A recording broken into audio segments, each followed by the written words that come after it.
ಮಗಳೇ ಸೀತಾ. ಅಪ್ಪ ಇದೇನಪ್ಪ ಚೀಲ? ಅಪ್ಪ ಚೀಲದಲ್ಲಿ ಪ್ರಸಾದ ಇದೆಯಲ್ಲ? ಹೌದಮ್ಮ, ಇವತ್ತು ನೂಲು ಹುಣ್ಣಿಮೆ ಅಲ್ಲವೇ, ಅದಕ್ಕೆ ಶ್ರೀ ಬಂಸಾಗರ ದುರ್ಗಾದೇವಿ ದರ್ಶನಕ್ಕೆ ಹೋಗಿದ್ದಮ್ಮ. ಹಾ ಸೀತಾ, ನಿಮ್ಮವ್ವ ಎಲ್ಲಿ? ಅರ್ಬೇಗ ನೀರಿಲ್ಲಂತಪ್ಪ. ಅವ್ವ ನೀರ್ ತರಕ್ ಹೋಗ್ಯ. ಏನ್ರಿ ತಂದೆ ಮಗಳು ಕೂಗಾಡ್ತಾ ಇದ್ರ? ಏನಿಲ್ಲ, ನಿಂದ ದಾರಿ ಕಾಯ್ತಿದ್ ಬಾಯವ. ಹಾ ಪಾರ್ವತಿ, ಎಂಟ್ರಿಗೆ ಹೋದ ಶ್ರೀಕಾಂತ್ ಇನ್ನೂ ಬಂದಿಲ್ಲವೇ? ಇಲ್ಲ ರೀ, ಇನ್ನೂ ಬಂದಿಲ್ಲ. ಅವನು ಹೋಗಿ 3 ದಿವಸ ಆಯ್ತು.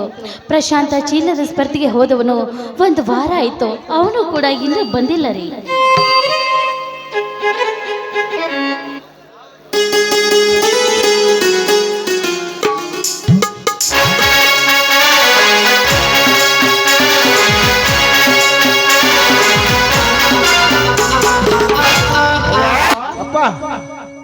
ಬಾ ಪ್ರಸಾದ, ಈಗ ಬಂದೆ.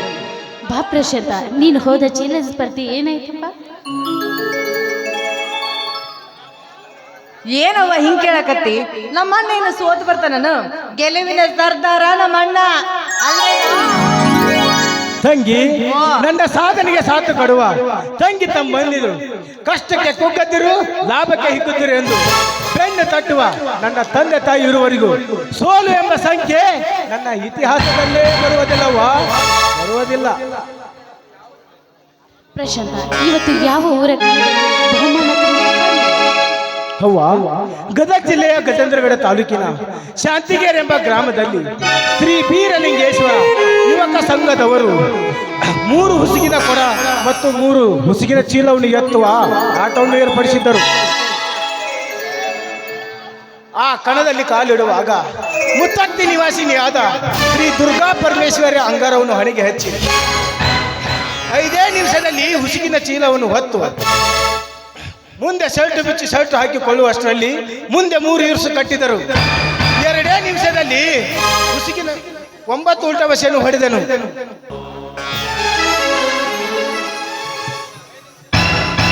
ಆ ನಂತರ ಹುಸುಗಿನ ಚೀಲಕ್ಕೆ ಕಾಲಿಡುವಾಗ ನನ್ನಪ್ಪ ವಿಭೂತಿ ಒಡೆಯ ಮಹಿಮಾಂತಕ ಶ್ರೀ ಶಿವ ಯೋಗೀಶ್ವರ ವಿಭತ್ತನ್ನು ಹಣೆಗೆ ಧರಿಸಿ ಹುಸುಗಿನ ಚೀಲಕ್ಕೆ ಬೆನ್ನು ಕೊಟ್ಟಿದ್ದಷ್ಟೇ ಸಾಕು. 5 ನಿಮಿಷದಲ್ಲಿ 21 ಉಲ್ಟಾ ಬಸೆಯನ್ನು ಹೊಡೆದನು. ಅದನ್ನೆಲ್ಲ ಕಂಡ ಸುತ್ತಮುತ್ತಲ ಜನರು ಕ್ಯಾಕೆ ಸೀಳನ್ನು ಹೊಡೆದನು. ಅದನ್ನೆಲ್ಲ ನೋಡಿದ ಆ ಊರಿನ ಗುರು ಹಿರಿಯರು ನಿಜವಾದ ರೈತನ ಮಗ ನೀನೇ ಎಂದು ಬೆನ್ನು ತಟ್ಟಿ ಈ ಹಸು ಶಾಲಿನಿಂದ ಸನ್ಮಾನ ಮಾಡಿ 1 ತಲೆಯ ಬೆಳ್ಳಿಯ ಕಡಗವನ್ನು ಬಹುಮಾನಿಗೆ ಕೊಟ್ಟಿದ್ದಾರವ. ನಿನ್ನ ಪ್ರಶಾಂತ. ಹಾ ನೋಡು ಪ್ರಶಾಂತ, ದಿನಕ್ಕೆ 2-3 ಲೀಟರ್ ಹಾಲನ್ನು ಕುಡಿದು 3-4 ಜಬರಿ ತತ್ತಿಯನ್ನು ಕುಡಿದು ದಿನನಿತ್ಯ ಗರಡಿಯ ಮನೆಯ ತಾಲೀಮ ಹೊಡೆದು ಗಟ್ಟಿಯಾಗಿದ್ದಿರ್ತಾರೆ ಚೀಲ ಬರುವ ಪೈಲ್ವಾನರು. ಆದರೆ ದಿನನಿತ್ಯ ಭೂಮಿಯಲ್ಲಿ ದುಡಿಯುವ ಈ ರೈತನಿಗೆ ಒಂದೊಂದು ಹೊತ್ತು ಹೊಟ್ಟಿಗೆ ಊಟವೂ ಸಿಗುವುದಿಲ್ಲ. ಅಂಥದರಲ್ಲಿ ಈ ಸಾಧನೆ ಎಂಬ ಸಂಖ್ಯೆ ನಮ್ಮಂಥವರಿಗೆ ಒಳ್ಳೆಯದಲ್ಲ ಪ್ರಶಾಂತ, ಒಳ್ಳೆಯದಲ್ಲ.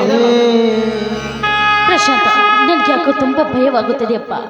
ನಿಮ್ಮ ತಂದೆಯವರು ಹೇಳುವ ಮಾತನ್ನು ಕೇಳಿದ್ರೆ ನನಗೆ ತುಂಬ ಭಯವಾಗುತ್ತದೆ. ಬೇಡಪ್ಪ, ಪ್ರಾಣ ಕಳೆದುಕೊಳ್ಳುವಂತ ಸಾಧನೆ ಬೇಡವೇ ಬೇಡ ನಮಗೆ.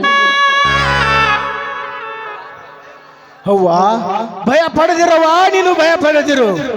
ಈ ಭೂತಾಯಿ ಮಡಿಲಲ್ಲಿ ದಿನನಿತ್ಯ ದುಡಿದು ಈ ಭೂಮಿಗೆ ಬೆವರು ಹರಿಸಿ ಬಿಳಿ ಜೋಳದ ರೊಟ್ಟಿ ತಿಂದು ಬೆಳೆದ ಈ ರೈತನ ಎದೆಗುಂಡಿಗೆ ತಾಕತ್ತು ಅಂತ ಪೈಲ್ವಾನರಿಗೆ ಚೆನ್ನಾಗಿ ಗೊತ್ತು.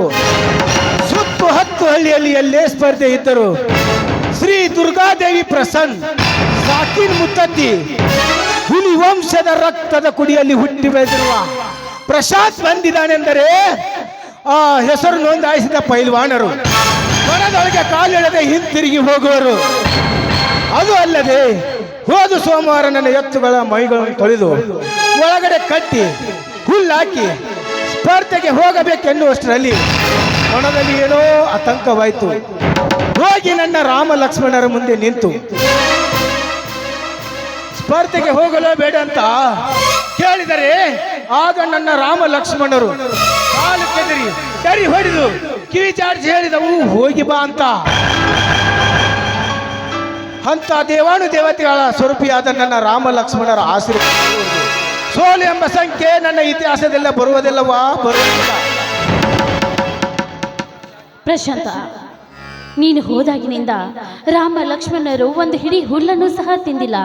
ನೀನು ಗೆದ್ದುಕೊಂಡು ಬಂದ ಬಹುಮಾನದ ನಗುವನ್ನು ರಾಮ ಲಕ್ಷ್ಮಣರಿಗೆ ತೋರಿಸು. ಹಿಡಿ ಹುಲ್ಲನ್ನಾಕು, ಆಗ್ಲಾದ್ರೂ ನಗುತ್ತಾ ಹುಲ್ಲನ್ನಾದ್ರೂ ತಿನ್ನುತ್ತದೆ. ಆಯ್ತವ್ವ, ಹಾಗೇ ಆಗಲಿ.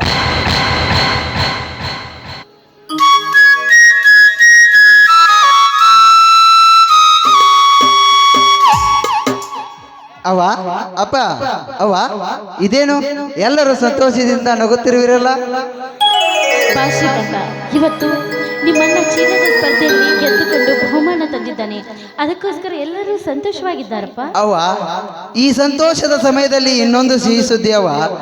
ಅದೇನೆಂದರೆ ನಾನು ಮಿಲಿಟರಿ ನೌಕರಿ ಅರ್ಜಿ ಹಾಕಿದ್ದೀನಲ್ಲವ, ಅದು ಲೆಟರ್ ಬಂದಿದೆ. ನಾನು ಇವತ್ತೇ ಡ್ಯೂಟಿಗೆ ಜಾಯಿನ್ ಆಗಬೇಕೆಂದು ಆರ್ಡರ್ ಮಾಡಿದ್ದಾರೆ ಅವ್ವ. ಹೌದೇನಪ್ಪ?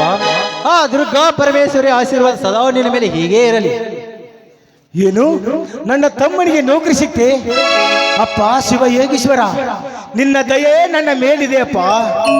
ಅಪ್ಪ ಅವ್ವ, ನನ್ನ ತಮ್ಮನಿಗೆ ನೌಕರಿ ಸಿಕ್ಕರೆ ನಮ್ಮೂರಿನ ಹನುಮಂತ ದೇವರಿಗೆ ಹುಸುಗಿನ ಚೀಲ ಹೊತ್ತು ದಿಢ ನಮಸ್ಕಾರ ಹಾಕುತ್ತೇನೆಂದು ಬೇಡಿಕೊಂಡಿದ್ದೆ. ನಾಳೆ ಬರುವ ಆ ಜಾತ್ರೆಯಲ್ಲಿ ಆ ಕಾರ್ಯ ಮಾಡಿ ಮುಗಿಸುತ್ತೇನೆ. ಓಹೋ, ನನ್ನ ತಂಗಿ ಯಾಕೆ ಮೌನವಾಗಿ ನಿಂತಿದ್ದಾಳಲ್ಲ? ಯಾಕವ್ವ?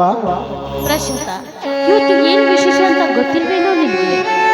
ಇಲ್ಲವ್ವ, ಇಲ್ಲ. ಪ್ರಶಾಂತ, ಇವತ್ತು ನಿನ್ನ ತಂಗಿ ಹುಟ್ಟಿದ ದಿನ, ಹುಟ್ಟಿದಬ್ಬ. ನೀವೆಲ್ಲರೂ ಶುಭಾಶಯ ಹೇಳಿಲ್ಲ ಅಂತ ನಿಮ್ಮ ಮೇಲೆ ಕೋಪಗೊಂಡಿದ್ದಾಳೆ. ಓಹೋ,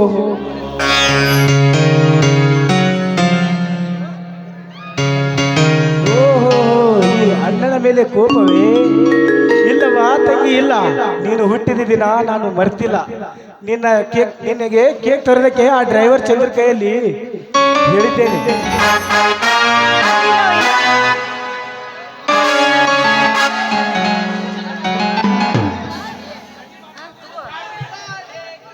ಪ್ರಶಾಂತ ಗೆಳೆಯ, ತಂಗಿಯ ಬರ್ತಡೇಕ ಕೇಕ್ ಹೇಳಿದ್ದಲ್ಲಪ್ಪ, ತಗೊಂಡು ಬಂದಿದ್ದೇನೆ, ತೆಗೆದುಕೊಳ್ಳು. ಹಾ, thank you Chandru, thank you. Srikanta, ತಮ್ಮ ಶ್ರೀಕಾಂತ, ಒಳಗಡೆ ಹೋಗಿ ಚೇರ್ ತಗೊಂಬಾರಪ್ಪ.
Happy birthday to you.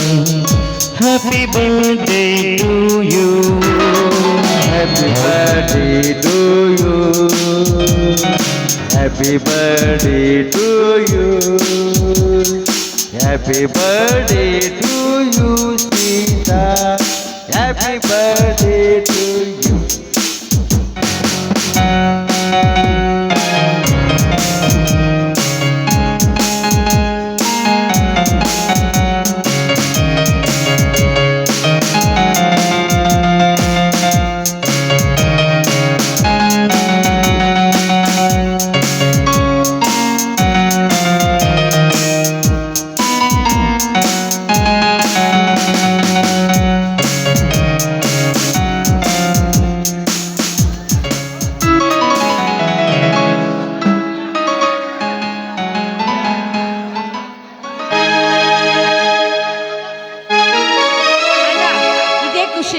ನಿಮ್ಮ ಮೂರಿಗೂ ಮಂದಿಗೂ ಒಂದು ಸರ್ಪ್ರೈಸ್ ಇದೆ, ಕೂತ್ಕೋರಿ ಮೊದಲು.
ಅಣ್ಣ ನನಗೆ ಆಶೀರ್ವದಿಸಿ.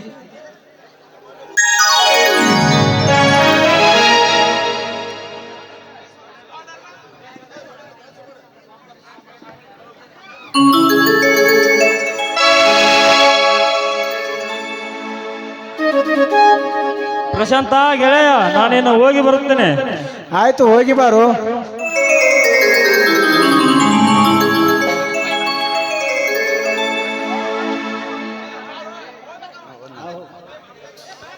ತಂಗಿ, ಅಂಡ ಎಂಬುದು ಅನುರಾಗ ಬಂಧನ, ತಂಗಿ ಎಂಬುದು ತವರಿನ ಬಂಧನ. ಅಣ್ಣ ತಂಗಿ ಹಬ್ಬ ಅಂದ್ರೆ ಅದು ಇದೇ ನೋಡಿ ತಂಗಿ, ಈ ರಕ್ಷಾ ಬಂಧನ. ಅಪ್ಪ, ಅವ್ವ, ಅಣ್ಣ, ತಂಗಿ ಎಲ್ಲರೂ ಸೇರಿದ ಈ ಆನಂದದ ಸಂಭ್ರಮ ಸಾಗರದಲ್ಲಿ ತೇಲಾಡುತ್ತಿರುವ ಈ ಸಮಯದಲ್ಲಿ ಎಲ್ಲರೂ ಸೇರಿ ಒಂದು ಆನಂದದ ಗೀತೆ ಹಾಡೋಣ ಬನ್ನಿರಿ.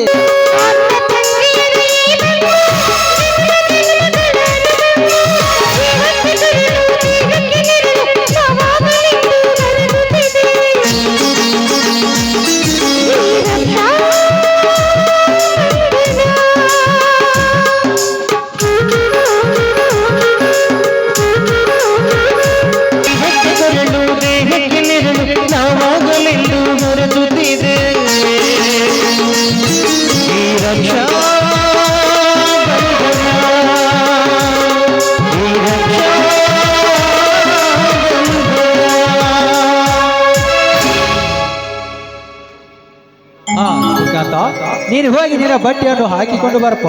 ಆಯ್ತು ಅಪ್ಪ, ಈಗ ಸಿದ್ಧನಾಗಿ ಬರುತ್ತೇನೆ. ಪಾರ್ವತಿ, ಬೆಳೆದ ನಿಂತ ನಮ್ಮ ಮಗಳ ಮದುವೆಯನ್ನು ಮಾಡಿದರೆ ನಮ್ಮ ಭಾರ ಕಡಿಮೆಯಾಗುತ್ತದೆ ಅಲ್ಲವೇ? ಹೌದ್ರಿ, ಸೀತಾಳ ಮದುವೆ ಆದ ಮೇಲೆ ಶ್ರೀಕಾಂತ್ ಹಾಗೂ ಪ್ರಶಾಂತಂಗೂ ಒಂದು ಒಳ್ಳೆ ಮನೆತದ ಹೆಣ್ಣನ್ನು ನೋಡಿ ಮದುವೆ ಮಾಡಿದ್ರೆ ನಮ್ಮ ಚಿಂತೆಯು ದೂರವಾಗುತ್ತದೆ ರೀ. ಅವ್ವ, ಯಾರ್ದವ್ವ ಮದುವೆ? ಮತ್ಯಾರ್ದಪ್ಪ? ನಿನ್ನ ತಂಗಿ ಸೀತಾಳ್ದು. ಅದರ ಬಗ್ಗೆ ನೀವೇನು ಚಿಂತಿಸಬೇಡವಾ. ನಾನು ಈಗಾಗಲೇ ನಮ್ಮ ಸೀತಾಳಿಗೆ ಒಂದು ವರವನ್ನು ಹುಡುಕಿದ್ದೇನೆ. ಹಾ ಯಾರ್ದನ ಮದುವೆ? ಮತ್ತಾರ್ದವ ತಂಗಿ, ನನ್ನ ಮುದ್ದಿನ ತಂಗಿ ಸೀತಾಳದು. ಅಣ್ಣ ನನಗಿಷ್ಟು ಬೇಗ ಮದುವೆ ಬೇಡ ಅಣ್ಣ. ನನಗೆ ಮದುವೆ ಗೆದ್ವೆ ಅಂದ್ರೆ ಇಷ್ಟನೇ ಇಲ್ಲ. ಹಾಗಂದ್ರೆ ಹೇಗಮ್ಮ? ಪ್ರಪಂಚದ ಪದ್ಧತಿಯಂತೆ ನಿನ್ನ ಮದುವೆ ಆಗಲೇಬೇಕು. ನನ್ನ ಜೀವದ ಗೆಳೆಯ ನರಸಿಂಹ ಅಂತ ಇದ್ದಾನೆ. ಅವನು ಈ ಸಮಾಜದ ಸೇವಕ. ಅವನಿಗೆ ನಿನ್ನನ್ನು ಕೊಟ್ಟು ಮದುವೆ ಮಾಡುತ್ತೇನೆ ಎಂದು ತೀರ್ಮಾನ ಮಾಡಿದ್ದೇನೆ. ಅದಕ್ಕೆ ನಿನ್ನ ಒಪ್ಪಿಗೆ ಕೊಡಬೇಕಮ್ಮ. ಪ್ರಶಾಂತ, ನಿನ್ನ ತಂಗಿಯ ಬಾಳು ಬಂಗಾರವಾಗಲೆಂದು ಬಯಸುವವನು ನೀನು. ನಿನಗೆ ಒಪ್ಪಿಗಿದ್ದರೆ ಸಾಕಪ್ಪ, ನಮ್ಮೆಲ್ಲರಿಗೆ ಒಪ್ಪಿಗೆ. ಅಣ್ಣ ನೀನೆಲ್ಲ ಮದುವೆ ಮಾಡ್ತೀನಿ ಅಂದ್ಮೇಲೆ ನಾನು ಒಪ್ಕೋತೀನಿ. ಆದ್ರೆ ನೀ ನೋಡಿರೋ ಹೊರವನ್ನು ನಾನು ಹೇಗೆ ಮದ್ವೆ ಆಗ್ತೀನೋ, ನಾ ನೋಡಿರೋ ಹುಡುಗಿಯನ್ನೇ ನೀನು ಮದ್ವೆ ಆಗ್ಬೇಕು ಅಂತ ನನಗೆ ಮಾತು ಕೊಡ್ಬೇಕಣ್ಣ. ಆಯ್ತವ ತಂಗಿ, ನಿನ್ನ ಆಸೆಯಂತೆ ಆಗಲಿ.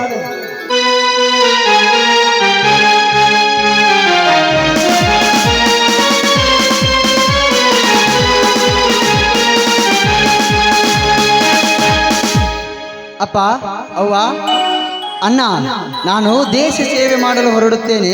ನನಗೆ ನಿಮ್ಮೆಲ್ಲರ ಆಶೀರ್ವಾದ ಮಾಡಿ.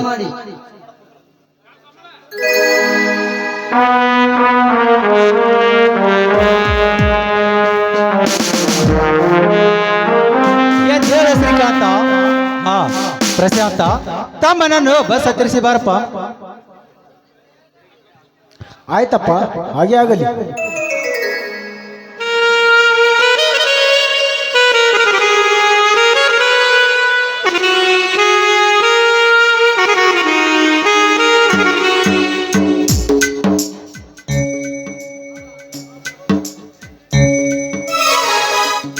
ರೀ ಬನ್ರಿ.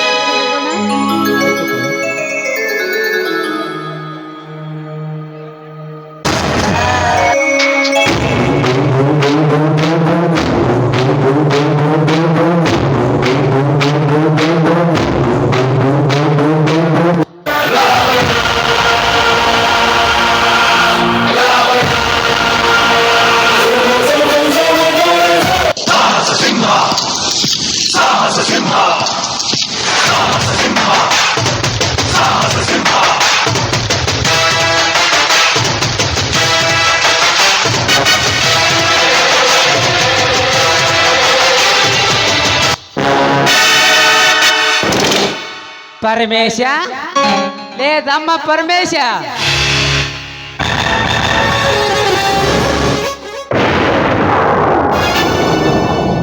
ಯಾರು? ಓಹೋ, ದೇಸಾಯಿ ಅವರು. ಬನ್ನಿ ದೇಸಾಯಿ ಅವರೇ, ಕುಳಿತುಕೊಳ್ಳಿ. ಲೇ ಪರಮೇಶ, ಕುಳಿತುಕೊಂಡು ನಿನ್ನ ಜೊತೆ ಮಾತನಾಡೋದಕ್ಕೆ ನಿನ್ನ ಜೊತೆ ನೆಂಟಸ್ತಿಕೆ ಬೆಳೆಸಲು ಬಂದಿಲ್ಲ ಪರಮೇಶ. 3 ವರ್ಷಗಳಿಂದ ನಮಗೆ ಕೊಡಬೇಕಾದ ಸಾಲದ ಬಡ್ಡಿ ಇಲ್ಲ, ಗಂಟು ಇಲ್ಲ. ಆ ಸಾಲವನ್ನು ಒತ್ತು ವಸೂಲಿ ಮಾಡಲು ಬಂದಿದ್ದೇನೆ.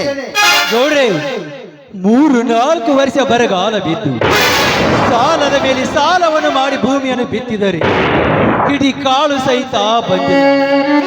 ಸಾಲದ ಸರಪಳಿ ಮುಗಿಲು ಮುಟ್ಟಿದೆ. ಆದರೆ ಈ ರೈತನ ಗೋಳು ಕೇಳುವವರು ಯಾರು ಇಲ್ಲ ಗೌಡ್ರೆ, ಯಾರು ಇಲ್ಲ. ಈ ರೈತನ ಕಷ್ಟವನ್ನು ಅರ್ಥ ಮಾಡಿಕೊಂಡು ನನಗೆ 3 ತಿಂಗಳ ಅವಕಾಶ ಮಾಡಿಕೊಡಿ. ನನಗೆ ಕೈ ಮುಗಿದು ಬೇಡಿಕೊಳ್ಳುತ್ತೇನೆ. ಅರ್ಥ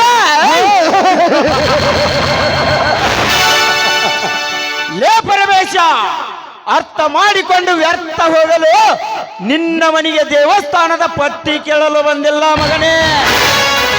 ಕೊಟ್ಟಿರೋ ಸಾಲ ಕೇಳಲು ಬಂದಿದ್ದೇವೆ.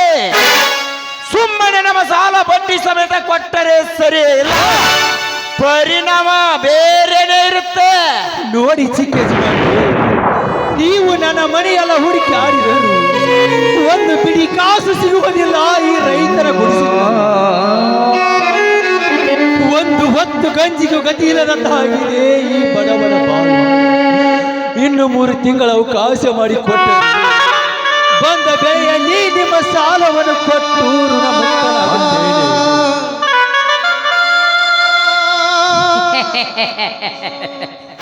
ಪರಮೇಶ, ಋಣ ಮುಕ್ತನಾಗತ್ತಂತ ಹೇಳ್ತಿಯಲ್ಲಿ ತಮ್ಮ ಋಣ ಮುಕ್ತನಾಗ್ತಂತ ಹೇಳ್ತಿ. ನಿಮ್ಮಂಥವ್ರು ಊರಾಗ 4 ಜನ ಋಣ ತೀರಿಸ್ತಂತ ಹೇಳಿ ನಮ್ಮ ತಲೆ ಮ್ಯಾಗ ತಟ್ಟಾಕಿ ಹೋದ್ರ ರೋಡ್ ಮ್ಯಾಗ ನಿಂತ ಎರಡೂ ಕೈಗೆ ಎಣ್ಣೆ ಹಚ್ಚಿ ಮ್ಯಾಕ ಮಾರ್ಯಾಗ ನೋಡಿ ಲಾಭ ಲಾಭ ಲಾಭ ಹೊಯ್ಕೊಳ್ಳೋಣ ಆತಮ್ಮ ಅದನ್ನೆಲ್ಲ ನಮಗೇನು ಹೇಳ್ಬೇಡ ಸುಮ್ಮ ನಮ್ಮ ಸರಳ ಸಾಲ ಕೊಟ್ಬಿಡು. ಮುನಿಯಪ್ಪನವ್ರಿ, ಊರಿಗೆ ಹಿರಿಯರು ನೀವು, ಎಲ್ಲ ತಿಳಿದವರು ನೀವು ಈ ರೀತಿ ಮಾತನಾಡಬೇಡಿ. ನನಗೆ 3 ತಿಂಗಳ ಅವಕಾಶ ಮಾಡಿಕೊಟ್ಟರೆ ಸಾಕು. 3 ತಿಂಗಳ ಪರಮೇಶ, 3 ತಿಂಗಳ ನಿನಗೆ ಅವಕಾಶ ಕೊಡೋದಕ್ಕೆ ನಾನೇನು ಸರ್ಕಾರದವನು ಅಲ್ಲ, ಅಥವಾ ನನಗೆ ಯಾವ ರೂಲ್ಸು ಇಲ್ಲ. ಸುಮ್ಮನೆ ನಮ್ಮ ಸಾಲ ಕೊಟ್ಟರೆ ಸರಿ, ಇಲ್ಲ ನಿನ್ನನ್ನು ಒತ್ತು ಎಳೆದುಕೊಂಡು ಹೋಗಿ ನಮ್ಮ ಮನೆಯಲ್ಲಿ ಜೀತ ಕಟ್ಟಿಕೊಳ್ಳಬೇಕಾಗುತ್ತದೆ. ಎಚ್ಚರ.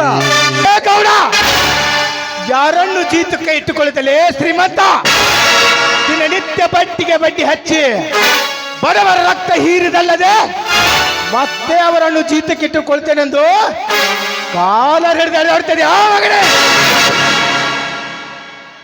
ಸುಮ್ಮನೆ ನನ್ನ ತಂದೆ ಕಾಲರ್ ಬಿಟ್ಟರೆ ಸರಿ ಇಲ್ಲ. ಇದೇ ಕೊಡಲಿಂದ ನಿನ್ನ 2 ಕೈಗಳನ್ನು ತುಂಡಾಗಿ ಕತ್ತರಿಸ್ತೇನೆ ಮಗನೇ. ಕತ್ತರಿಸಿ ಲೇ ಪ್ರಶಾಂತ, ಈ ನನ್ನ ಕೈ ಕತ್ತರಿಸುವವರೆಗೂ ನಾನೇನು ಸುಮ್ಮನೆ ನಿಂತು ನೋಡ್ತೀನಿ ಅಂತ ತಿಳಿದಿದೆ. ಆ ಮಗನೇ, ಇದೇ ಬಂದೂಕಿನಿಂದ ನಿನ್ನ ಎದೆ ಗುಂಡಿಗೆ ಸೀಳಿ ಬಿಡ್ತಾನೆ ಮಗನೇ. ಎದೆ ಗುಂಡಿಗೆ, ನನ್ನ ಎದೆ ಗುಂಡಿಗೆ ಸೀಳಗೊಂಡು ಈ ಭೂಮಿ ಮೇಲೆ ಹುಟ್ಟಿಲೇ ಹುಟ್ಟೋದನೇ ಇಲ್ಲ. ತುಂಬಾ ತಾಕತ್ತಿದ್ರು ತಕರಾರು ಮಾಡಲ್ಲ, ಎದೆ ತುಂಬಾ ನಿಯತ್ತಿದ್ರು ಗುಲಾಮ್ ಆಗಿರಲ್ಲ.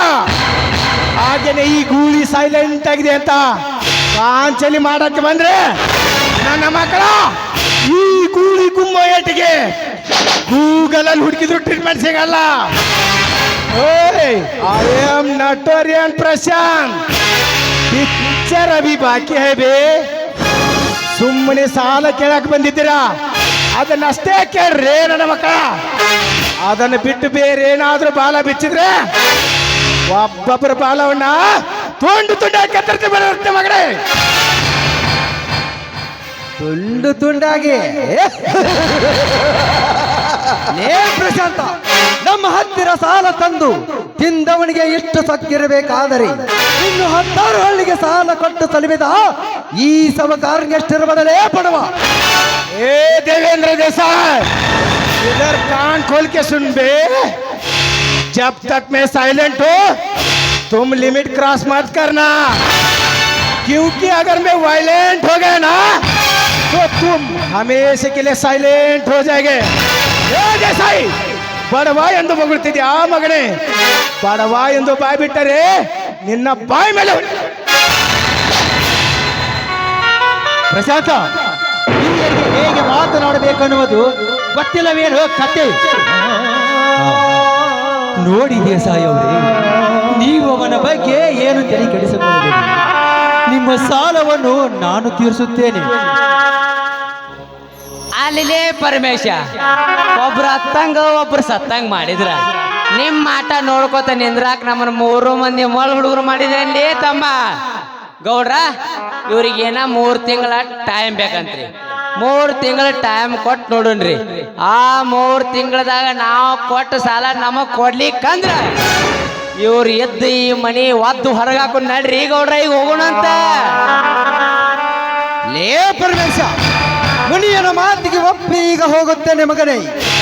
ಬಟ್ಟ ಟೈಮಿನಲ್ಲಿ ಸಾಲ ಕೊಡಬೇಕು, ಇಲ್ಲ ಈ ಮನೆ ಖಾಲಿ ಮಾಡಬೇಕು.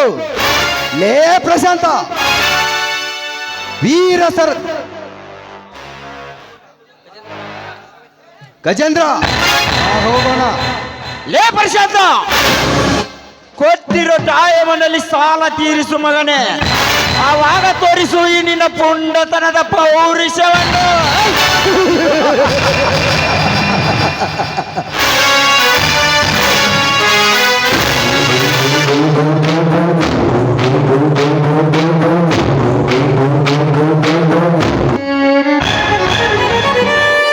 ಪ್ರಶಾಂತ, ಆ ದೇಸಾಯಿ ತುಂಬಾ ಕ್ರೂರ ಪ್ರಾಣಿ.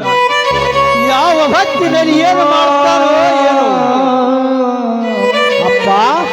ಅವನಂತ ಕ್ರೂರ ಪ್ರಾಣಿಯಾದರೂ ಆ ಪ್ರಾಣಿಯ ಗಂಟಲು ಹರಿದು ಅವನ ರಕ್ತ ಕುಡಿಯುವ ಪುರುಷ ಪರಾಕ್ರಮಿ ಈ ಪ್ರಶಾಂತ. ಅಂತ ಆ ನಿನ್ನ ಸ್ನೇಹಿತ ನರಸಿಂಹನಿಗೆ ಫೋನ್ ಮಾಡಿ ಬರಲು ಹೇಳಪ್ಪ. ಮದುವೆ ಕಾರ್ಯ ಮಾತನಾಡಿ ಮುಗಿಸೋಣ. ನಾನಿನ್ನು ಹೊಲಕ್ಕೆ ಹೋಗಿ ಬರುತ್ತೇನೆ. ಆಯ್ತಪ್ಪ, ಹಾಗೆ ಆಗಲಿ.